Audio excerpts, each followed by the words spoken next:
Guys, welcome to today's video. Today I'm going to be reviewing a unit we just finished from Moving Beyond the Page. We just finished a language arts unit based off the book Iggie's House by Judy Blume. This is the first Moving Beyond the Page unit we did this year. We did a ton last year and it's like a breath of fresh air getting back into these unit studies.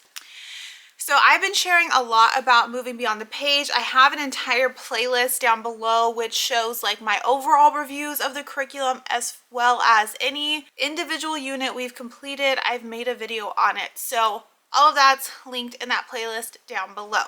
So this book, Iggie's House, was on our list to read this year, and I did have the matching Iggie's House unit from Moving Beyond the Page. It says for ages 7 to 9, but I did it with both my 3rd grader and 5th grader, and this book should be read with all levels of kids. It's a great friendship story as well as a very discussion heavy story dealing with racial issues. So we use Moving Beyond the Page units as reading standalone units. I basically pick them off of the books I want my kids to be reading. And so even there is a language arts element in this unit, which I'll cover. It's obviously based off reading a book. So you read a chapter of this book and then there's a corresponding lesson with it. So there's discussion questions for each of the chapters. There are either like a handout you could print for your kids or give to your kids where they could like fill in the questions, or we just do them verbally. I read the question and then I have the answer in the teacher's guide. Quick, if you're not familiar with Moving Beyond the Page, this is both your teacher guide and student activities are all throughout the same little workbook. So this is what you would use as the teacher. You have your lesson 1. It goes through like the big ideas, any vocabulary words, the skills, any materials, the introduction. So it's going to give you a quick introduction to share with your kids about the book, the different activities that are going to be a part of the lesson, and then the different like reading and discussion questions with the answers. And then again, there's more activities.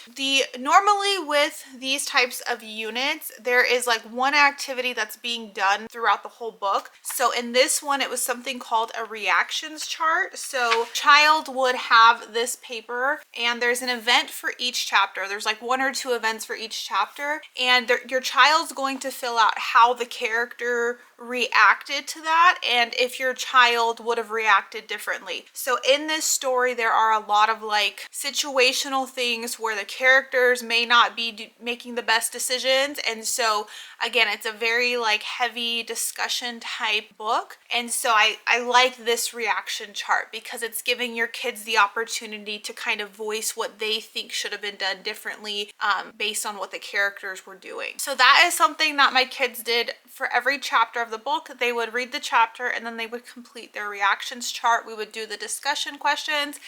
And then as well as there's always like different activities. So in this book, there is a heavy theme of racial relationships, and there is a family moving into our main character's neighborhood that has a different skin color than everyone else in the neighborhood, and the neighbors aren't accepting. And so this is like I said, it's like a very heavy conversational thing. So one of the activities is a racial relationship scenario, and so it's going to give your kids 3 different scenarios and how your child would react to those different scenarios. We learned about fact and opinion, and so there's a kind of a quick lesson on fact versus opinion, how to determine if something's a fact or an opinion. They do a little exercise with some statements and then they choose if it's a fact or an opinion. This was a fun activity too. This was called softball logic, and so your kids are given like some details and then they have to like using the details solve for a different answer. So this was fun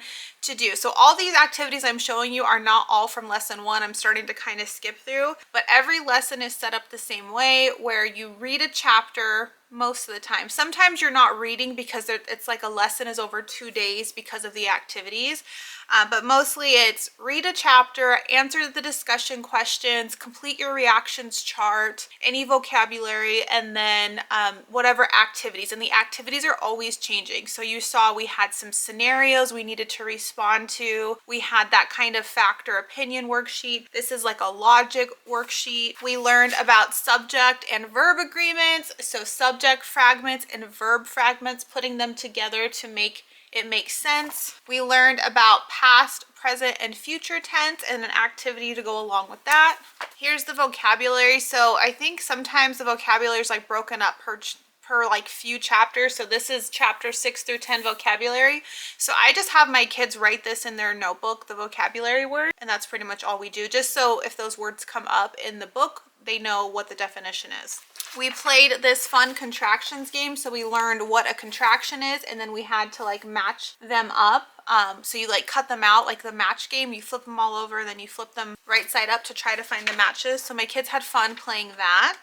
We did similarities and differences. So we had like these little character bubble maps, and we would write like differences about each character and then similarities. And then I had my kids do it with each other. So my two daughters, I had them make like these same maps with themselves and find differences and then similarities. And that was really fun because, you know, sisters, I think want to be different than each other, and so I had to help them with some similarities, which was pretty funny. We did another activity on verb, tense, and writing. So it gives us a paragraph and we had to fix that paragraph with the correct tense of writing. We did a 2-day lesson learning about writing a friendly letter, and so it gives us kind of an outline to make our draft. It was a 3-paragraph letter, and then the next day we did our final draft. Lesson 10, we learned about the Martin Luther King I Have a Dream speech. It gave us like a portion of his speech to read through as well. And then the very last 2 lessons, you're done reading the book at this point.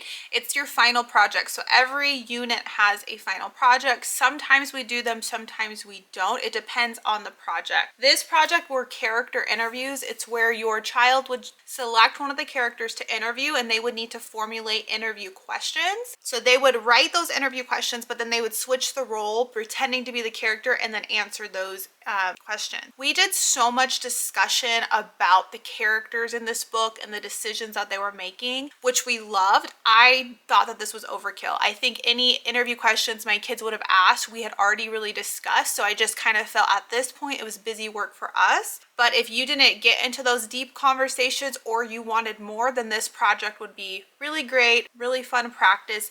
And if you have multiple kids, or even with you and your kid, you could actually do the mock interview where you could pretend to be the character or vice versa. You know, you could ask them the interview questions. So if you wanted an extra final project, they have it in here to do. I asked my kids to rate the book and unit, and they give it 5 stars out of 5 stars. So again, both my 3rd grader and 5th grade daughter loved this book. One of them even said they wish it was longer. Again, really great book. What is funny is there's 2 main best friend characters, Winnie and Iggie.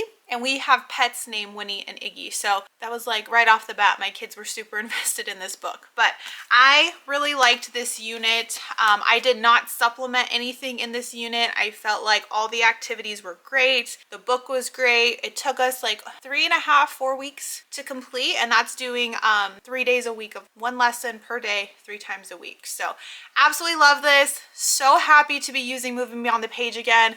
We're starting our new unit, Poppy, next week, and so I'll be updating you guys on that as well. Thanks so much for watching today's video. Have a great day, guys. Bye.